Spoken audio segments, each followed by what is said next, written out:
आखिर क्यों भेजा सासू माँ को नर्क। आज की कहानी में आपको कुछ न कुछ नया जरूर सीखने को मिलेगा। आज की कहानी तो लगभग हर घर की कहानी है। एक बूढ़ी अम्मा के दो बेटे थे, कालू और नवीन। अम्मा को नवीन से खास लगाव था क्योंकि उसका कारोबार अच्छा चल रहा था और कालू वो बेरोजगार था। वो और उसकी पत्नी छोटे मोटे काम करके अपना गुजारा करते थे। इसी वजह से अम्मा को कालू की हर बात में कमी ही दिखाई देती थी।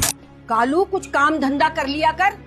देख नवीन को कितना अच्छा पैसा कमाता है, तो सारा दिन घर पड़ा रहता है। तो एक दिन मामूली बात पर अम्मा और कालू की पत्नी में झगड़ा हो गया। अम्मा गुस्से में आकर बोली, निकल जा मेरे घर से, तुम लोग किसी काम के नहीं हैं। दुख की बात ये कि अम्मा ने सिर्फ उन्हें घर से नहीं निकाला बल्कि कालू के हिस्से की जमीन भी मंदिर और अनाथ आश्रम को दान कर दी। आपकी जमीन और खेत मंदिर तथा अनाथ आश्रम के नाम आधिकारिक रूप से दर्ज कर दिए गए हैं। समय बीतता गया। एक दिन अम्मा का देहांत हो गया और वो सामने पहुंची यमराज के दरबार में। यमराज ने कठोर आवाज में कहा, इस बुढ़िया को नर्क में डालो।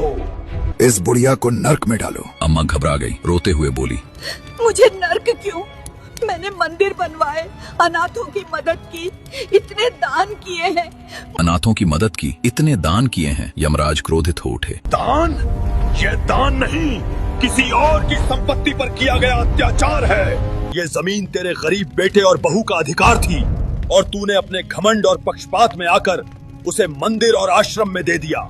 अम्मा कांपती हुई बोली, महाराज, मेरी बहू ने मेरे बेटे को अपने बस में कर लिया था। उसे सबक सिखाने के लिए ही मैंने ये किया। यमराज गरज कर बोले, तेरा बेटा एक पत्नी का धर्म निभा रहा था, लेकिन तूने अपने अहंकार में न सिर्फ उनके घर को तोड़ा बल्कि आने वाली पीढ़ियों को भी दुख में ढकेल दिया। कर्मों का फल यही है। जाओ नर्क में भेज दो इसे।